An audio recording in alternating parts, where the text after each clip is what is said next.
नवी मुंबई व रायगड जिल्ह्यातील ताज्या बातम्या आणि घडामोडींसाठी सबस्क्राईब करा वादळवारा लाईव्ह चॅनल आणि दाबा बेल आयकॉन।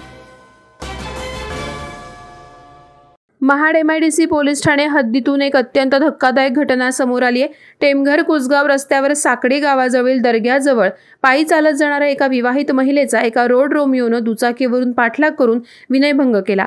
गणेश किसन सुतार असं या रोड रोमिओचं नाव असून तो कुसगाव हेटकर आव्हाड येथील रहिवासी आहे।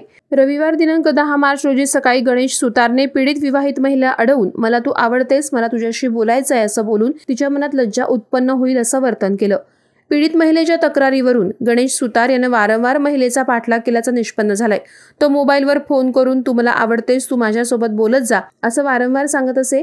या विवाहित महिलेला तो वारंवार भेटण्यासाठी बोलवत असे अशी माहिती समोर आली आहे। अखेर गणेश सुतारच्या मानसिक छळाला कंटाळून पीडित महिलेने संपूर्ण घटनेची माहिती आपल्या पतीला दिली आणि लागलीच महाड MIDC पोलीस ठाणे गाठलं। महाड MIDC पोलीस ठाण्यात पीडित महिलेच्या तक्रारीवरून गणेश सुतारच्या विरोधात गुन्हा दाखल करण्यात आला असून अधिक तपास महाड MIDC पोलीस ठाण्याचे सहाय्यक पोलीस निरीक्षक मारुती आंधळे यांच्या मार्गदर्शनाखाली महिला पोलीस हवालदार सोनाली उमरटकर करत आहेत। वादळवारा लाईव्हसाठी रामदास चव्हाण, महाड। नवी मुंबई व रायगड जिल्ह्यातील ताज्या बातम्या आणि घडामोडींसाठी सबस्क्राईब करा वादळवारा लाईव्ह चॅनल आणि दाबा बेल आयकॉन।